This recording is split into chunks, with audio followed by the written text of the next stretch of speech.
I love everything about it. It's done so much to define not only my childhood, but probably thousands.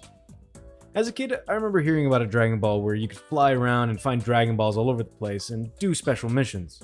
Something like this is exactly what gets someone super excited about playing a game, not being scared to try out different things and even adding in stuff that you don't normally see after a whole decade of it being out. I could go on about why these games feel so special, but for now, let's keep working on our challenge. Before we actually head into anything story-wise, it'll be a good thing to cross the tutorial stuff off our list, and believe you me, I did this shit twice. After righting a wrong, I sent to the story where I was met with a choice: be basic and choose Goku, or literally choose anyone else. I like basic. For now, we have to complete the stories to actually earn the rest of the characters, while some are earned through in-game means. While you're flying around, it might feel like you're missing out on a bunch of stuff the whole time, so I did what I normally do and just pick up everything I see while I'm playing. Normally, doing this will give you a chance to pick up a Dragon Ball, which are way easier to find with the Dragon Radar, but just know that they're out there and to keep searching after every mission. Even when we go to Namek, which is another cool feature of this game, we can still see and pick up all the stuff as normal, so I kinda like this feature. After finishing as many of the characters' storylines, that left grabbing the last two secret characters, Oob and Broly. Unfortunately, I can't really explain well on how to get Broly since he's just a whole mess of encounters, but Oob is pretty straightforward. When we fight Kid Buu at the very end of the story, we end up having to use the Spirit Bomb on him as the final move, which I try to do anyways. Only thing we need to do is have Super Saiyan 1 and the Spirit Bomb technique in our skill set.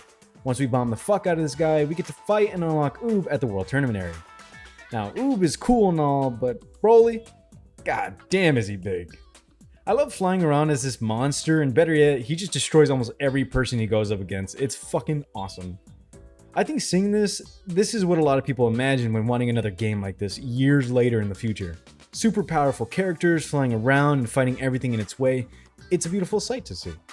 As for what is in this game, it's kind of tied to collecting the other characters through events such as Super Saiyan 4 Goku and Vegeta. While doing the event mainly for Super Saiyan 4 Goku, we can activate one between Gogeta and Gotenks fighting in the World Tournament. While you fly around as Goku, he picks up a note from Gotenks challenging them to a fight over on the tournament area and activates some pretty funny dialogue from the two fathers. The fight itself was overall super fun, even got my ass beat a bit, but it was still just a cool little scenario to see since it's something I think a lot of people ask about. For other characters, I won't really go over them since it's exactly like Budokai 2, just a bunch of requirements and more stuff to go over, but I'd love to go over all that another time. That's about it for the story section. There's a ton this game has to offer, but since we got 3 final games to go over, that'll do it for the final Budokai game itself. The World Tournament is pretty much the same by this time around, same requirements as Budokai 2, but with some extra key mechanics.